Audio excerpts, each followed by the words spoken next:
Hello and welcome. In this video, I wanted to take a look at two different Necron lists, both of which are a little bit different than we normally look at, as they are both 1500 point lists that competed in the same tournament and had a rather decent finish.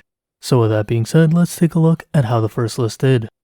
The first list placed second place out of 14 players and was played by a player named TJ Petanuzzo in the event known as Games Nook ITC on October 29th, 2022, and this tournament was held in Ontario, Canada.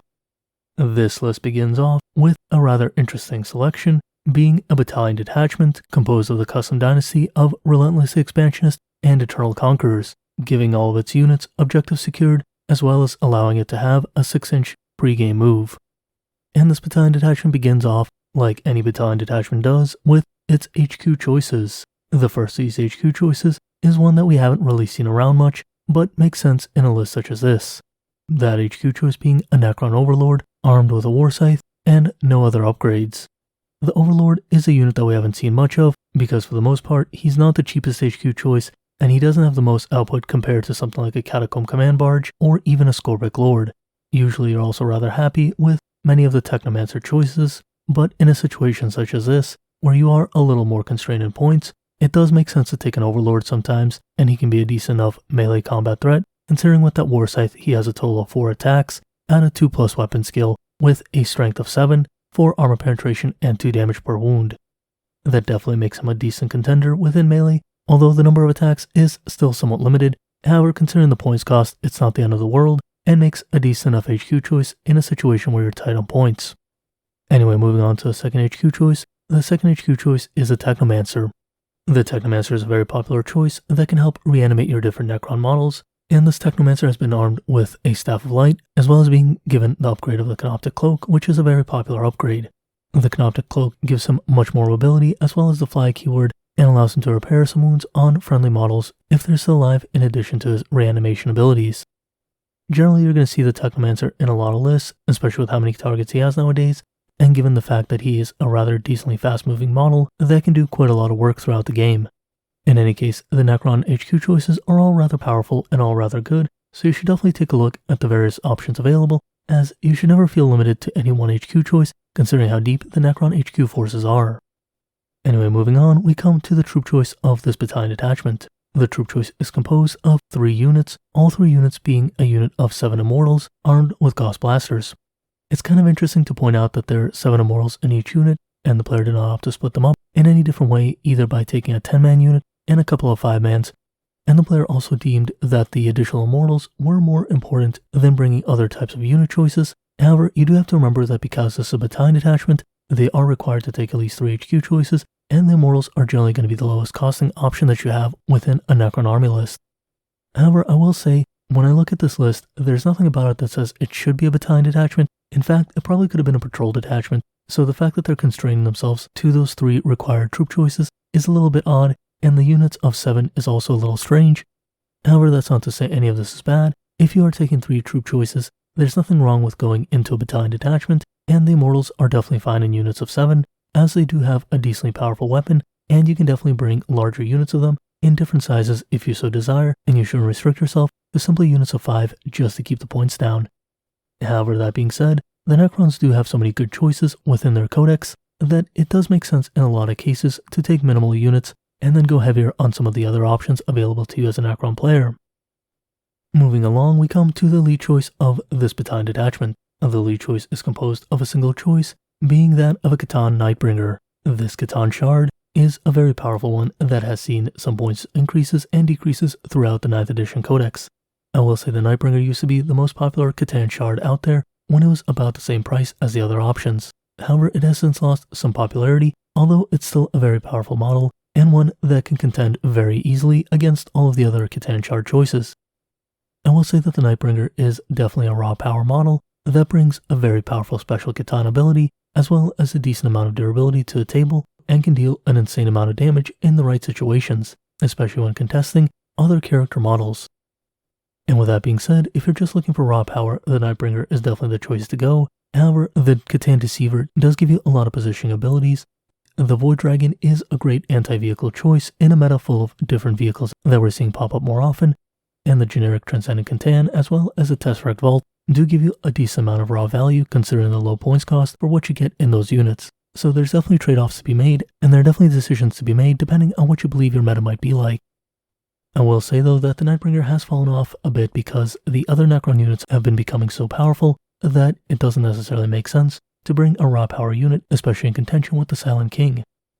And with that being said, we can wrap up the Nightbringer by covering the additional Catan power that this Nightbringer has been given. That additional Catan power is Antimatter Meteor, and Antimatter Meteor is definitely a very powerful nuke ability that says you select the closest enemy unit that is visible to the caster within 24 inches, and you roll a d6. On a roll of 3 to 5, that unit suffers 3 mortal wounds directly, and if you happen to roll a 6, that unit suffers d3 plus 3 mortal wounds instead.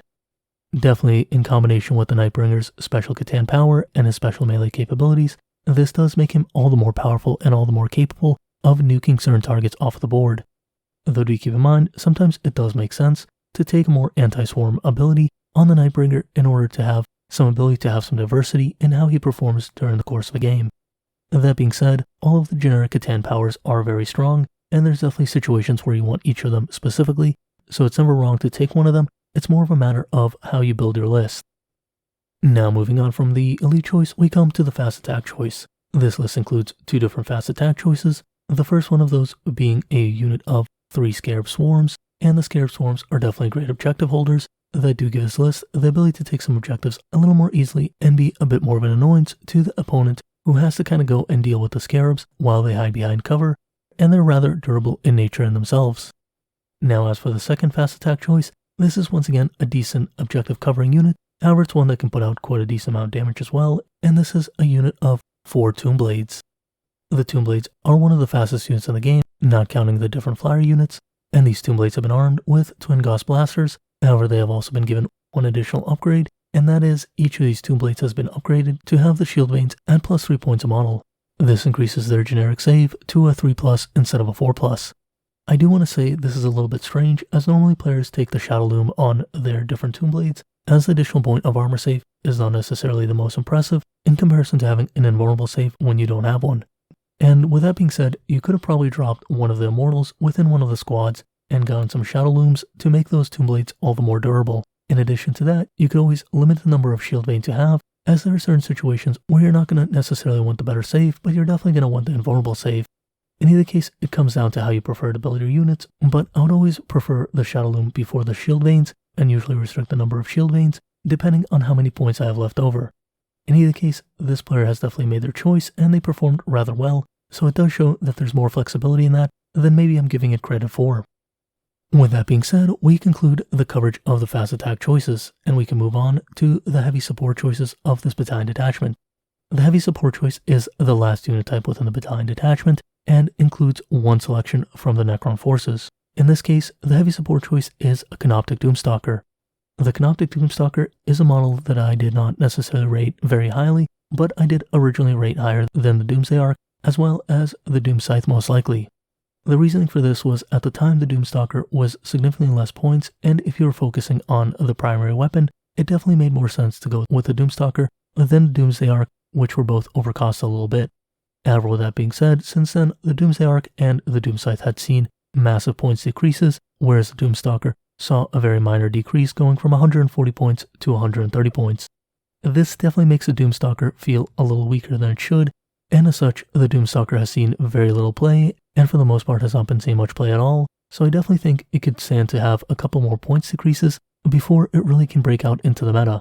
It's definitely a very pretty model, and one that's new to 9th edition, so it's sad to see it kind of sit on the sidelines, when a lot of people would probably be very happy to play it. I do think if maybe it was 100 points, it would be a very interesting inclusion to different Necron lists, and it would still compete rather effectively with many of the other choices. However, at 100 points, maybe it would be a little too cheap, but I do think with how the Doomsday Cannon works, and with all the potential drawbacks that it has, it still wouldn't be necessarily the most impressive and scary unit. Rather, it would just be a competitor to different choices that the Necrons have within their heavy support choice that has gone much better as time has gone on within the 9th edition Codex.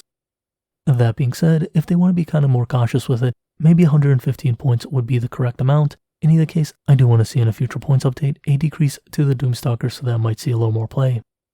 With that being said, that concludes the battalion detachment, In pretty much every way, this battalion detachment could have been converted to a patrol, and nothing would have really been lost in that scenario.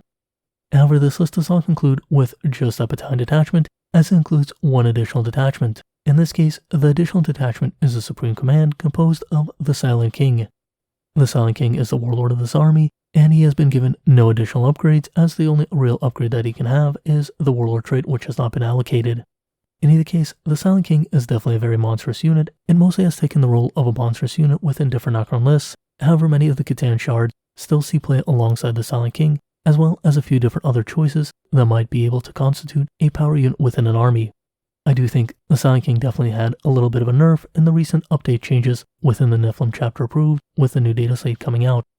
However, with that being said, he's still very powerful and very scary for his points cost, and I do think we're going to continue seeing the Silent King in the majority of different lists that we see going forward for the Necron forces, simply because of how much work he can do and how much of a threat he can be on the tabletop. And with that being said, we conclude with the first army list. The first army list is very interesting, but very traditional in how Necrons play. Now let's move on to the second army list that we're going to look at for today. The second list we're going to look at today is a list that was played in the same tournament and was played by a player named Michael Robb. This list came in third place, so right behind the first list that we looked at. However, with that being said, do keep in mind that the difference in victory points at the end of the day was 237 to 233, so both these lists performed rather comparably and came pretty much neck to neck towards the end of the tournament, where one of the lists slightly edged out the other list by a total of 4 additional victory points. In either case, I think the second list is a very interesting one and shows the diversity that Necrons have. In addition to that, I will say that both these lists are very different in how they play and how they approach list building. So with that being said, let's dive into the second list, and this once again is a 1500 point list.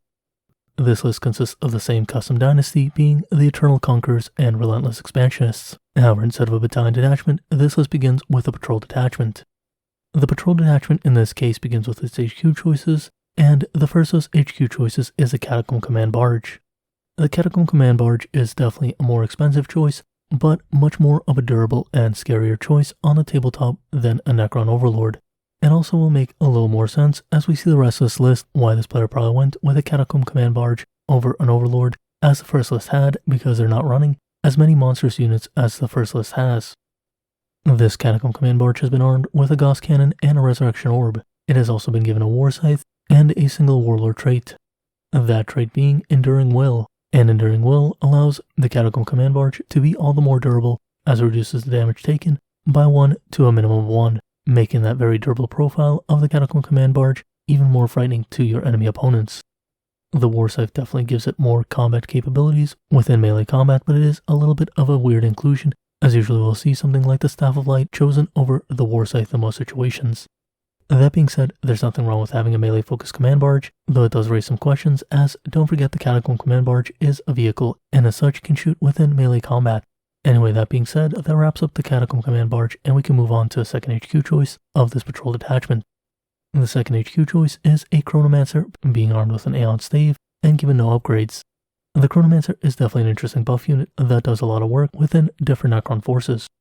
I will say the Chronomancer is also one of the most popular Cryptechs, competing with the Technomancer in most situations. Generally, you're going to see things like the Chronomancer and the Technomancer, and you're generally not going to see the other two Cryptech options. Although there are different situations where you'll find the other Cryptechs showing up within lists, and there have been periods within 9th edition where something like the Plasmancer and the Psychomancer became very popular simply because of their capabilities to generate mortal wounds throughout the course of a game.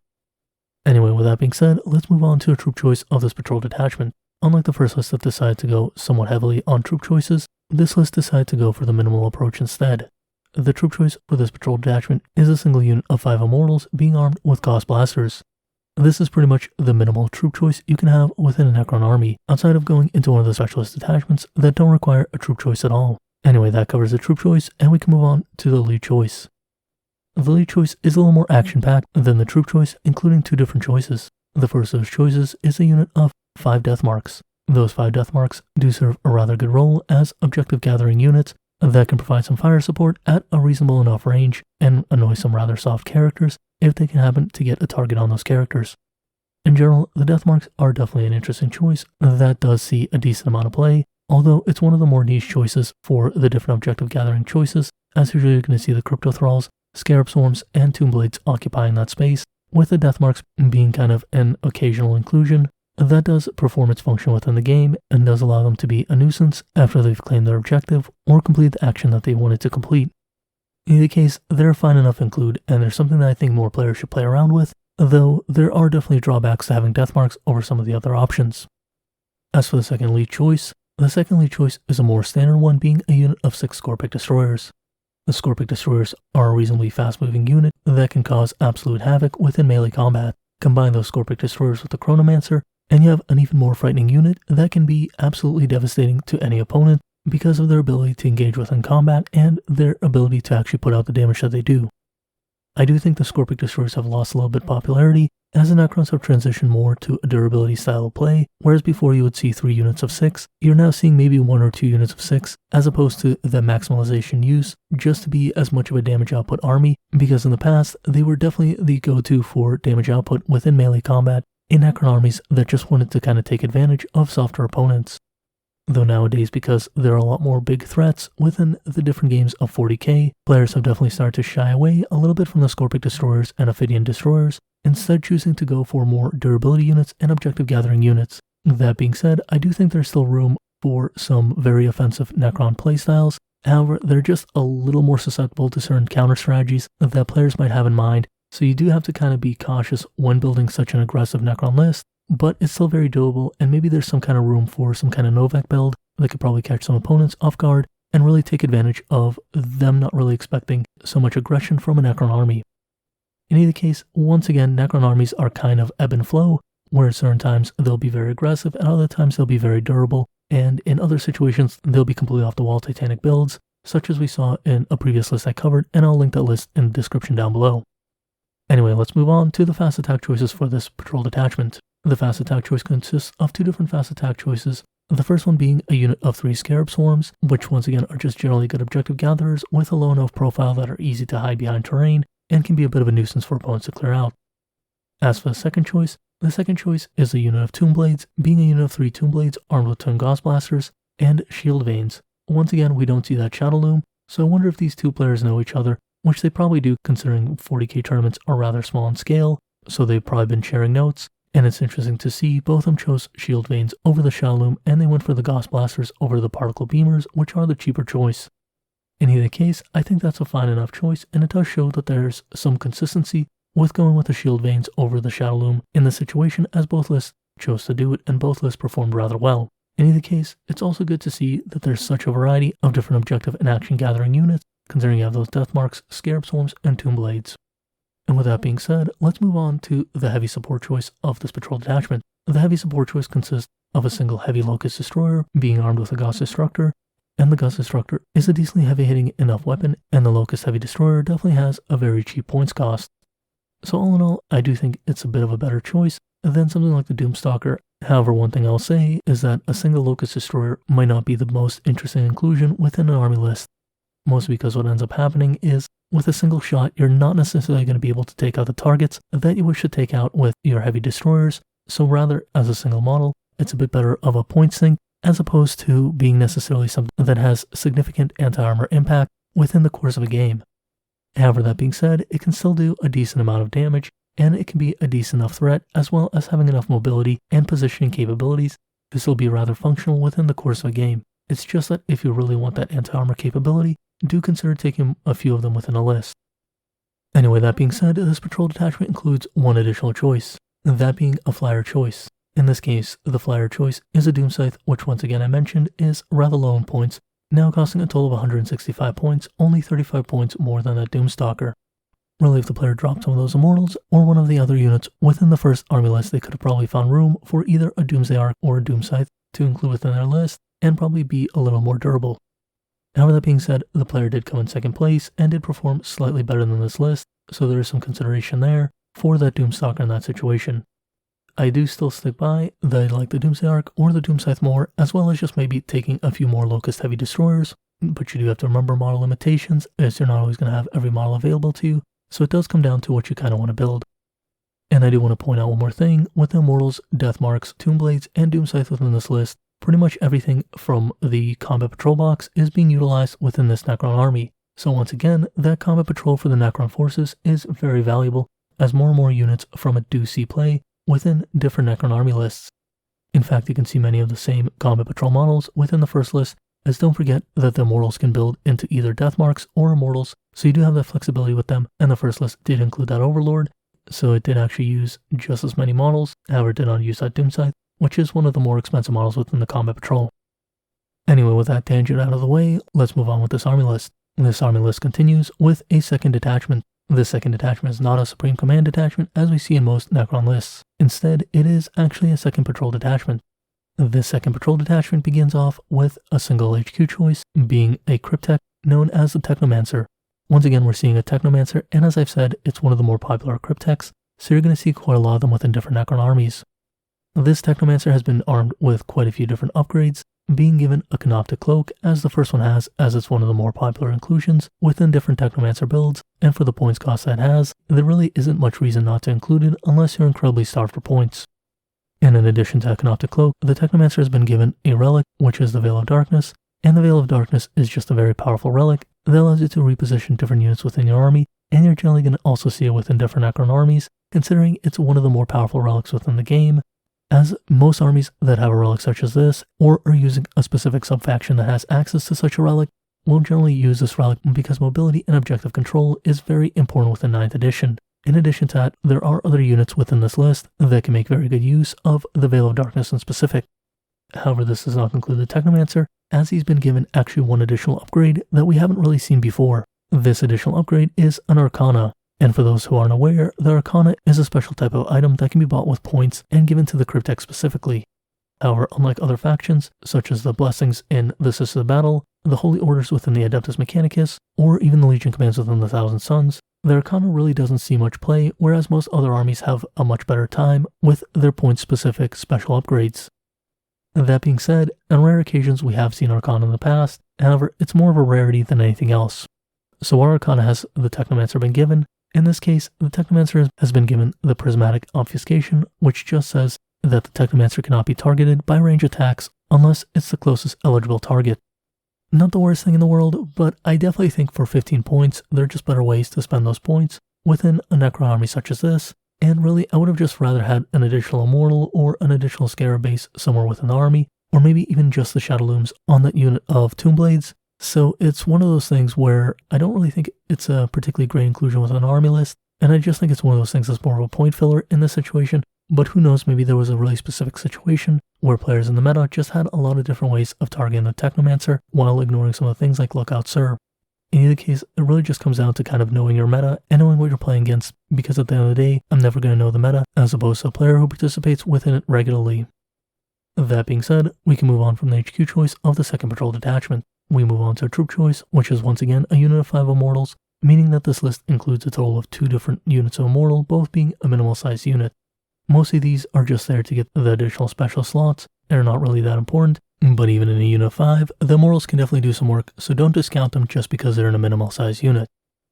Anyway, let's move on to the Elite's choice of this army list. The Elite choice is occupied by 2 different units, the first of which is a unit of 10 Flayed Ones. The Flayed Ones were very popular prior to changes in the Nephilim chapter approved, and they mostly fallen out of favor, whereas before they were seeing massive amounts of play. That being said, the Flayed Ones are still a fine enough choice, and they can still do their work rather efficiently, as they do have a decent enough melee profile for the points cost that they come in at, and they can be a rather big nuisance to your opponents in many situations. I do think there's still plenty of options for the Flayed Ones within the meta. However, I will say this, the Flayed Ones are a very expensive model in terms of dollar cost if you don't already own them, so I think a lot of players are going to forgo that, as a box of 5 of them, if you're choosing to just buy them directly from Games Workshop, are going to run you over $50 within the United States. That's quite expensive when you consider that you really want to be running Flayed Ones in larger sized units, so you're going to be spending quite a lot of models on what's essentially a chaff unit. In any case, the Flayed Ones are a fine enough melee unit that's not necessarily a power unit, but rather a cheap annoyance unit that kind of functions like the Scarabs, but with a little bit more punch, that can definitely take advantage of some Swarm style units, and do remember that, as I mentioned before, there are a lot more monstrous units within the meta currently, so that also hurts the playability of the Flayed Ones, which also contributes to them kind of falling out of the meta. In any case, that's kind of everything I have to say about them. They're not a bad unit, they're not a great unit, they're just kind of pretty good, but they are kind of expensive to buy in terms of dollars. And as for the second Elite choice, The second lead choice is a bit more of an impressive one, being a unit of 10 Lich Guard armed with swords and shields. And the Lich Guard are a very powerful unit that has incredible durability and can still put out quite a good amount of damage with their sword weapons, so they're definitely something that can stand up to most things within melee combat and be a very serious threat. That being said, the Lich Guard do have a bit of a downside, that they have a rather slow mobility. However, that's where something like the Veil of Darkness comes into play, as you can basically teleport a unit of Lich Guard into a specific position, and then basically compensate for the slow movement speed, as they're basically durable enough to survive until other Necron units reach their position and give them some support. And don't forget that because the Veil of Darkness is on the Technomancer can kind of heal them up and help reanimate them as the game goes on, so he's definitely able to support the Lich Guard very effectively after they've been teleported into position. That being said, even with the very powerful durability of the Lich Guard, you do have to be a little bit careful not to teleport them into such a position that your opponent just focuses them down for a turn, and you basically have them wiped off the table as they are a bit of a pricey unit. In any case, the Lich Guard originally were kind of a popular unit, and then they kind of cycled out from the meta a bit when Necrons were going hyper-aggressive, as they're generally better choices for hyper-aggression. Though now that the Necrons are going towards more of a durable style of play and more towards a monster style of play, the Lich Guard are seeing more play within different Necron army lists. In either case, I think they're a decent inclusion, and I do think we're going to see more of them within future lists, unless something drastically changes within the meta. And finally, this list wraps up with one additional unit type, that being a unit of 3 Scarab Swarms within the fast attack choice. Once again, the Scarab Swarms, just a great way of gathering your objectives and being a general nuisance to your opponent. With that being said, that wraps up both lists. As you can see, the first list definitely chooses to go for more of a power unit build, choosing to go with that Nightbringer and Silent King, whereas the second style of list definitely goes for more of the infantry approach, choosing to maximize the different infantry units it has. That's also why the second list includes that Catacomb Command Barge, as it really doesn't have a very super durable unit outside of the Command Barge and the Lich Guard in its toolbox of different options that it can access. In either case, I do think both lists have their place within the game, and I think both lists take an interesting approach in terms of how you can build Necrons and show the true depth of the Necron forces. Which of these two lists do you like more, and what kind of style of Necron play do you like? Let me know in the comments below, and also I'd like to say there's going to be an interesting announcement towards the end of the month or the beginning of the next month. In either case, keep your eyes out for that announcement, as it's going to be something rather interesting that I'm hoping you guys will like a lot. Once again, thank you for listening, and have a great day. Bye.